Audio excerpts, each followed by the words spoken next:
Alright guys, so if you saw my video yesterday, obviously I crashed at Laguna Seca during my 4th track day. It's pretty sad, but luckily I was uninjured, short of a sore neck and a few bruises. And the car, was not as bad as it could have been. It certainly could have been a lot worse at, the speeds and considering I hit a concrete wall. But yeah, so I just wanted to go over kind of the rebuild plan, show you some pictures of the damage and the repair process. I'm actually in the auto body industry now. I recently changed careers, so what better timing than now to have changed careers. So I actually got to do a lot of the repair myself, along with my boss, who had to do all the welding and everything, obviously, because I'm new to this. But yeah, so I'll show you some pictures here.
Yeah, so that's kind of the damage. Was the things that were repaired were the quarter panel, obviously.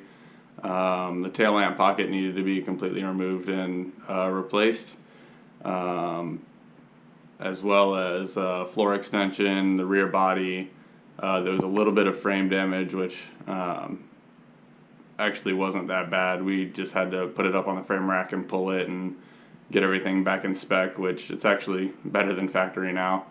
And then there was some suspension damage, which I actually still have to do, and I'll be vlogging that whole process. So I'll show you what I'm going to be replacing that all with when we go over the rebuild plan. But yeah, so the subframe was bent, the rear knuckle sheared completely off at the bottom, where the lower, or where the traction arm connects to the knuckle, which shows that I hit it at a pretty good rate of speed and at a pretty strange angle. The repair processes went super smooth though, and everything's all back within spec and looking nice. I'll actually show you the car now. So here it is. It's back, it's together mostly. So a new rear bumper. I upgraded to 2017 taillights while I was at it. Obviously new quarter panel, door needed to be painted, everything had to be torn down. As you can see, the rear wheel is pretty damaged and towed in and cambered and all kind of wonky right now. It's actually being held in place with a piece of wood, which you can see there, which we just used while we were trailering it and moving it around the shop just to keep the rear wheel from rubbing on the new bodywork. But yeah, so that's kind of the state of the car right now. As far as the rebuild plans, because there's a bent subframe and lower control arm and all that, I'm actually replacing the entire rear suspension and upgrading everything while I'm in there. I don't know if you can see, but I'm wearing an SPL part shirt. I'm using their entire catalog except for the front lower control arms right now, just because I needed to kind of keep my budget a little tighter. And I actually bought a lot of the parts used from friends and guys on the forums. But they make the highest quality control arms and everything for this platform, and many platforms actually. So I decided that while I was in there and needed to replace everything anyway, I might as well upgrade. If you've been following my Instagram or social media or any of that, you'll have seen me posting pictures of a lot of their stuff because it's absolutely gorgeous and really high quality. So yeah, that's kind of the plan. So lower control arms, traction arms, all from SPL, all spherical bushings. Their end links, toe arms, and then you can see this beautiful piece of work here. It's a rear subframe from Solasco Racing out of New Jersey. He buys OEM BRZ subframes and presses in his own solid aluminum bushings into the diff, as well as the actual subframe carrier mounts. So that will help with the handling of the rear end and really controlling a lot of the deflection and everything that was in the stock rubber bushings.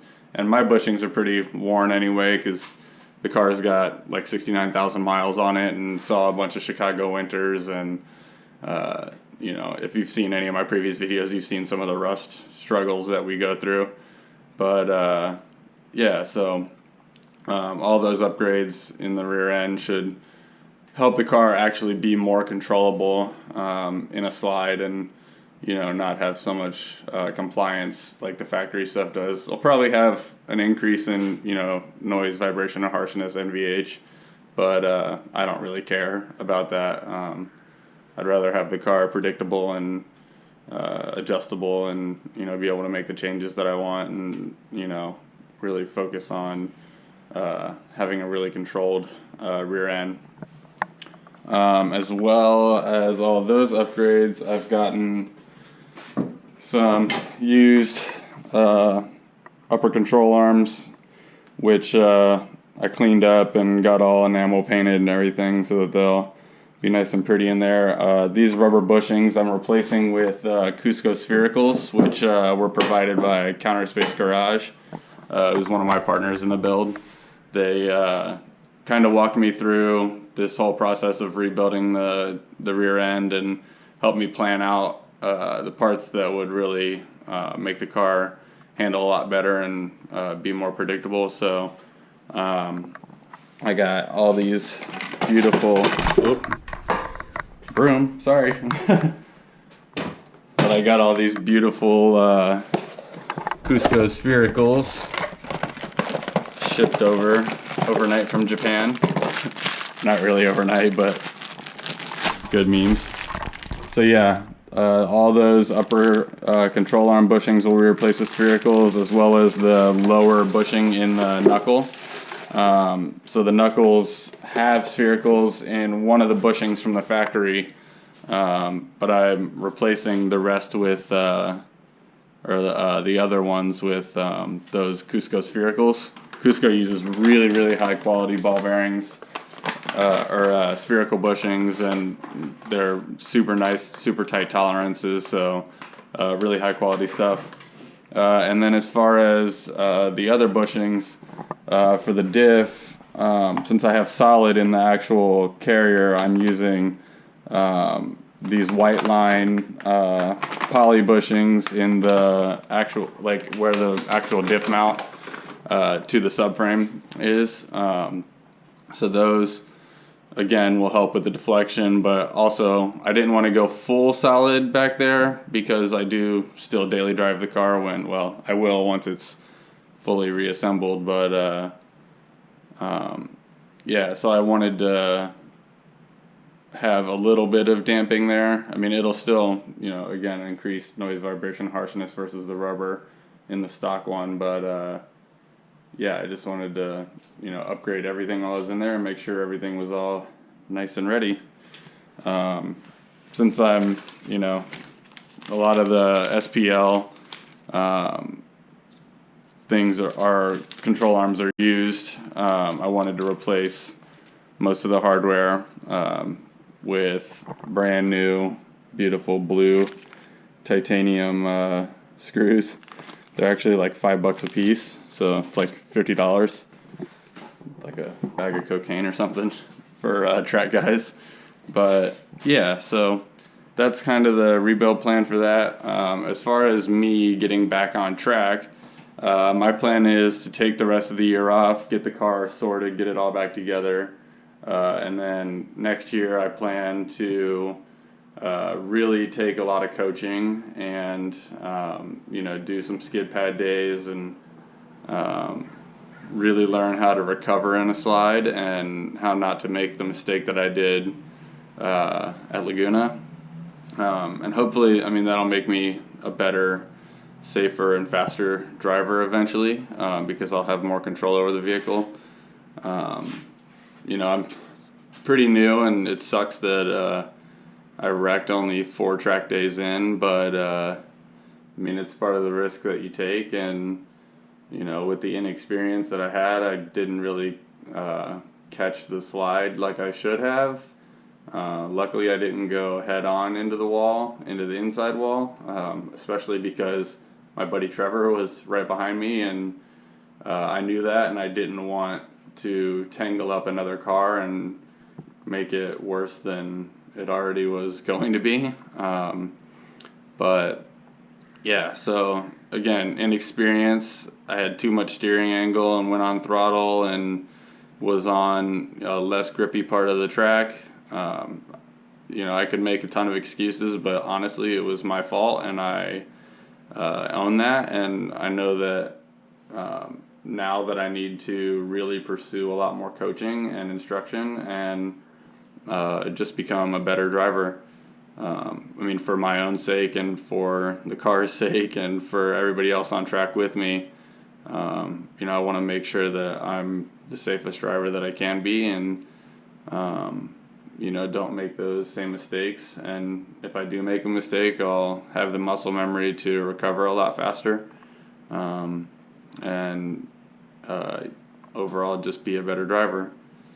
So yeah, that's kind of what's going on. Like I said, I'll vlog the whole removal and replacement of the whole subframe and all that. There'll probably be some downtime in between the removal because I've got to get some bushings pressed into the knuckles and the upper control arms. So anyway, thanks for watching. Thanks for all the support for everybody who was at the track that day. And it was pretty emotional. Obviously I wrecked my car, which I still have car payments on and everything, and it was a scary day. I wasn't sure what the fate of the car was going to be or how I was going to get it home. I live like 2.5 hours from Laguna Seca, so luckily one of the guys out there who's also an 8.6 Drive Challenge enthusiast named Sean Chu let me use his AAA. To all the guys who have provided discounted or free or just any support that you've given as far as parts go and encouragement, thank you so much. The community has been absolutely amazing. My partners, again, at Counter Space Garage, Neil at the Racers Line, all of those, all the 8.6 Drive Challenge guys, thank you all so much. It was a rough day, and you guys, helped me stay calm and get my thoughts together and figure everything out. I'm forever grateful to you guys and, all the 8.6 Cup guys from SoCal who were there. It was a joint event. Thank you so much for helping me take the car apart, figure out what was broken, whether or not I would even be able to drive home, or kind of helping arrange towing or just everything that everybody did that day. Any other person who was there at that track day, a lot of people came up, and I didn't get everybody's name. I was pretty overwhelmed, but thank you all for being so supportive and helping me keep my head straight and not be completely freaked out and an emotional wreck. But yeah, so again, thank you guys for watching. If you would like, please subscribe, like, comment, share. I'm pretty active. I respond to all the comments and all that, and I appreciate any feedback and support. I've also got a Patreon page if you guys would like to donate to help get the car back on track.